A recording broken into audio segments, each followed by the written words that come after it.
guys! Welcome back to the Barda Siblings channel. Bagong video pala, bagong birthday ko lang naman. Woo! So ngayon guys, is May 27 ngayon. Is birthday ngayon ni...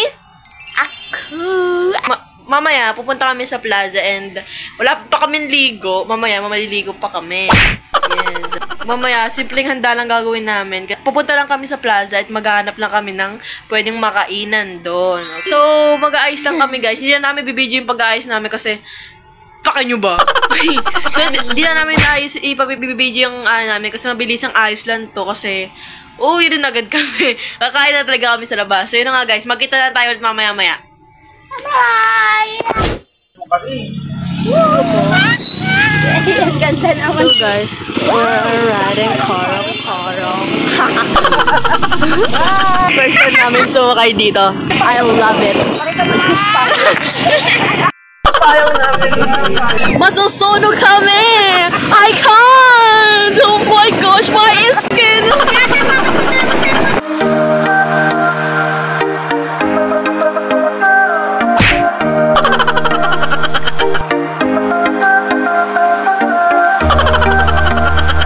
At dito nga guys, ay nasa Jollibee na kami. At dito nga guys, makikita nyo na kumakain si baby ng fries. Ay nako, mana talaga sa ate.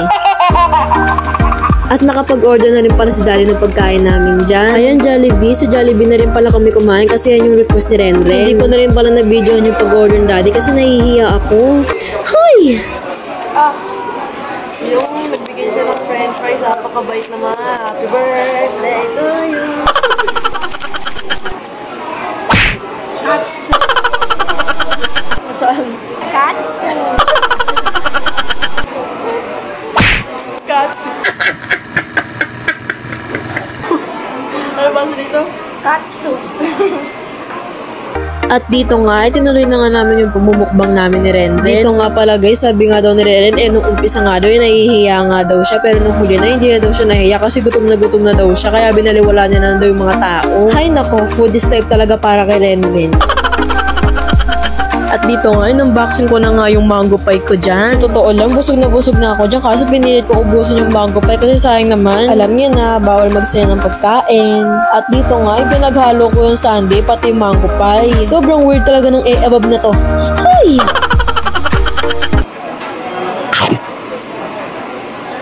Malaki ka ba?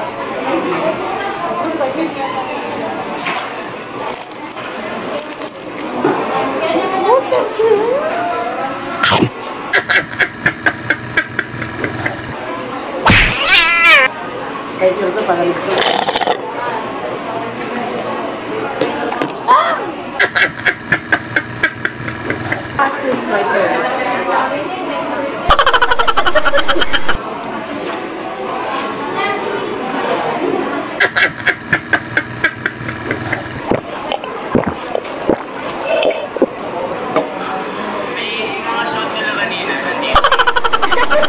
At dito nga guys, ay tapos na nga rin kami kumain kaya ginawa namin na niligpit na rin namin yung mga kinainan namin. Ganito na nga rin pala kami guys, every time ay kumakain kami sa labas kasi ganito yung tinuro sa amin ni Mami. Simpleng bagay nga lang to kung tutusin pero malaking bagay sa iba. Kaya kung kaya naman natin gawin, bakit hindi, diba? Yun lang, share ko lang guys kasi pauwi na rin kami dyan. Kumain lang talaga kami sa labas kasi yun talaga yung gusto celebration ni Renren. At dito nga guys, kung makikita nyo ay pauwi na nga rin kami dyan. Salamat God kasi nairaos namin itong birthday ni Renren ng masaya. Ayun lang, happy birthday ulit bro. At dito na nga rin pala magtatapos ng video namin guys. So ulitin kami ang The Barda Siblings channel sa puro barda ko na lang alam. So ulitin na lang ulit mga bars. Bye bye!